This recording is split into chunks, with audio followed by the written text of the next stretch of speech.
Assalamualaikum warahmatullahi wabarakatuh. Perkenalkan, nama saya Farah Maulida, Prodi Ilmu Al-Quran dan Tafsir, Fakultas Usuluddin dan Dakwah. Di sini saya akan menjelaskan ulang materi tentang masuknya Al-Quran ke Indonesia dan dinamika penerjemahannya. Oke, langsung saja. Al-Quran sebagai pedoman hidup umat Islam memiliki perjalanan panjang sebelum akhirnya dikenal dan dipelajari oleh masyarakat Indonesia. Proses masuknya Al-Quran tidak hanya berkaitan dengan penyebaran agama Islam, tetapi juga menyangkut kontak budaya, perdagangan, dan aktivitas dakwah yang dilakukan oleh para ulama dan pedagang Muslim. Kajian mengenai masuknya Al-Quran ke Indonesia serta dinamika penerjemahannya penting untuk melihat bagaimana teks suci ini beradaptasi dengan kultur Nusantara yang kaya dan beragam. Setelah itu ada sejarah masuknya Al-Quran ke Indonesia. Masuknya Al-Quran ke Indonesia berkaitan erat dengan proses Islamisasi Nusantara yang berlangsung sejak abad ke-7 hingga abad ke-13. Para pedagang Arab, Gujarat, dan Persia membawa ajaran Islam ke berbagai wilayah pantai Indonesia melalui jalur perdagangan.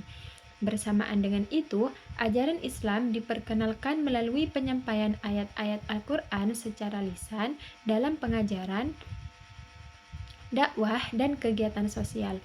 Ketika kerajaan-kerajaan Islam mulai berdiri seperti Samudra Pasai dan Demak, Al-Quran menjadi bagian penting dalam pendidikan, hukum, dan kehidupan spiritual masyarakat.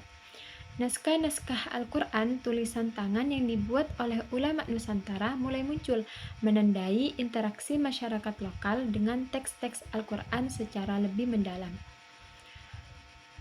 Terus ada perkembangan dan penyebaran ajaran Al-Quran. Nah, perkembangan penyebaran Al-Quran semakin pesat melalui lembaga-lembaga pendidikan Islam seperti pesantren, surau, dan dayah.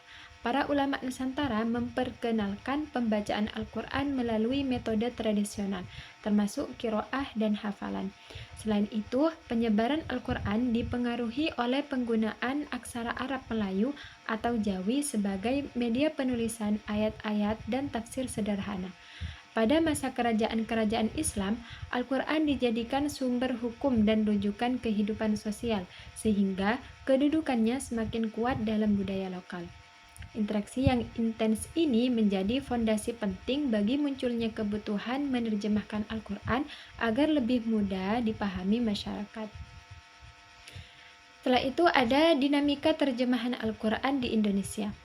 Nah, dinamika penerjemahan Al-Quran di Indonesia dimulai sejak masa klasik, ketika ulama menulis terjemahan dan tafsir dalam bahasa Melayu, Jawa, Sunda, dan bahasa-bahasa lokal lainnya menggunakan aksara pegon atau Jawi. Metode ini yang digunakan biasanya adalah makna jadul, makna gandul, yaitu penerjemahan kata demi kata yang diletakkan di antara baris teks Arab.